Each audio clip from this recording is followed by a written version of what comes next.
Have you ever wondered why Taiwan's towns and cities all have exactly the same road names? And for that matter, what they mean? If you haven't, then bye.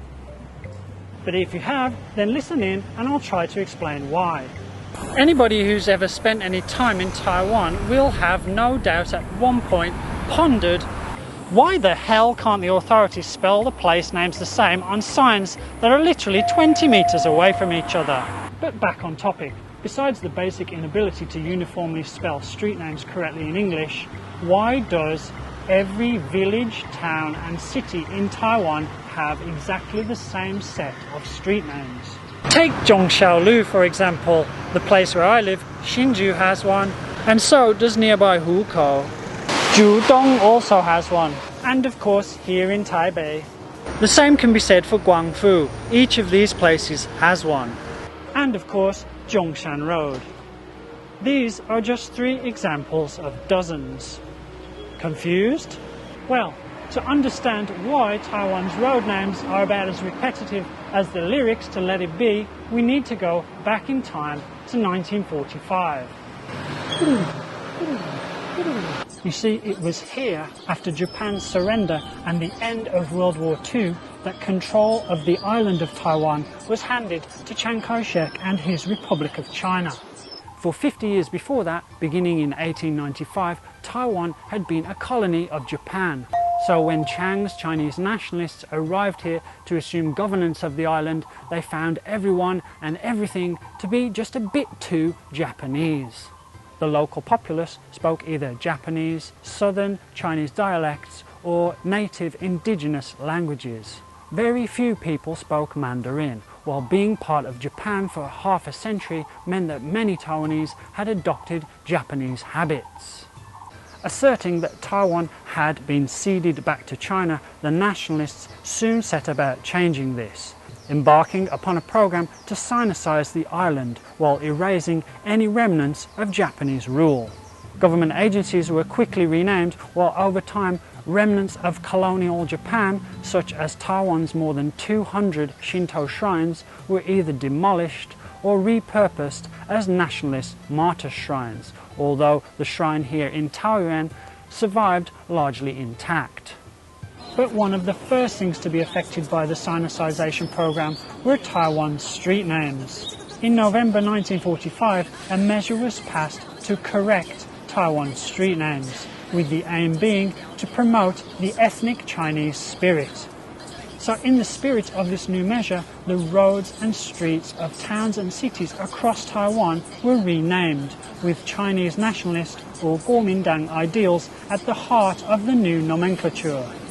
One of the key components of the names were Chinese revolutionary leader Sun Yat-sen's 3 principles of the people, or Sanminzuyi. Hence, Minzu, Minquan and Minsheng roads. While Taiwan also has lots of Sanmin roads to boot, because, well, as nationalists, you could never get enough of Sun and his philosophy. But, just in case you want more, there's also Zhongshan Road and Yishan Road. These are both aliases for Sun Yat-sen, which is why this road runs alongside his memorial. What are some other common ones? Well, you've got roads named after Confucian virtues, such as the aforementioned Zhongxiao, which means filial loyalty. While there's also Ren and I for benevolence, Xin and Yi, Xin Yi, or fidelity, and He and Ping for peace.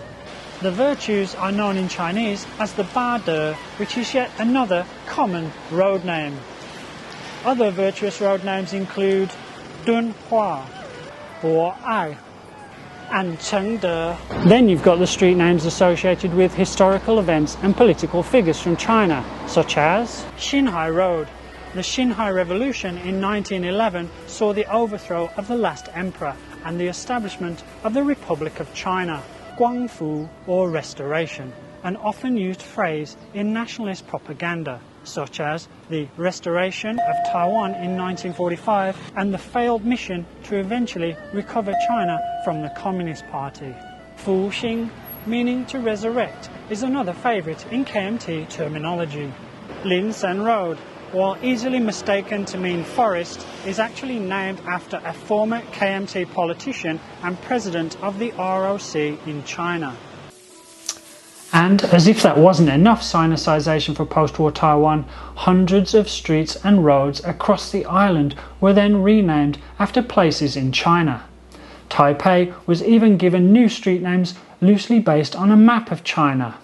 This was copied from a system used in Shanghai, because the man put in charge of the task was from Shanghai, and he obviously couldn't be bothered to think of a better system. This piece of cartographic trivia is not so well known. That's because many of these streets are hidden away in old Taipei.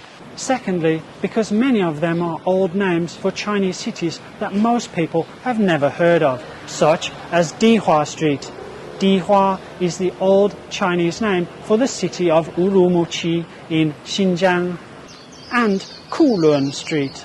Kowloon is the Chinese name for the Mongolian capital Ulaanbaatar, once part of nationalist China. Here in Hsinchu we have a Xi'an Street amongst others. While here in Zhudong there is a Nanning Road. And no video about street names in Taiwan would be complete without a mention of the most common name in all of Taiwan, good old Zhongzheng or Chiang Kai-shek Road. According to the Ministry of the Interior, there are 192 streets and roads named Zhongzheng in Taiwan, including this one here in Hsinchu. But if you think that's a lot, wait till you see how many statues there were of him. Decades of martial law and one-party rule had resulted in a bit of a personality cult, as you can probably see.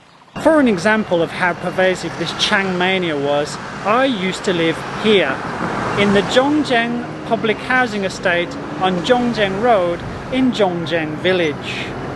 There are also many Jieshou roads around Taiwan, which literally means long live Chiang Kai-shek Road. Too much? Well, it wasn't just limited to Dad. Although they came much later, there are even a few roads named after Jiang's son, an eventual successor as president, Chiang Ching-kuo, who is popular with many older folks in Taiwan for the economic reforms his government put into place in the 1970s. But the move to promote the ethnic Chinese spirit wasn't just limited to street names in Taiwan's cities and towns.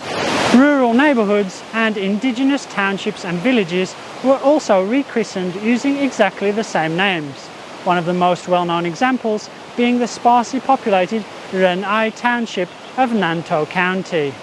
And although these names have survived for more than 7 decades, in recent years, the movement to revitalise Taiwan's indigenous culture has seen some villages change their names to something more meaningful, such as Hezuo or Cooperation Village in Nantou County, which in November last year changed back to its original name, Truku Village, Truku being the name of their people.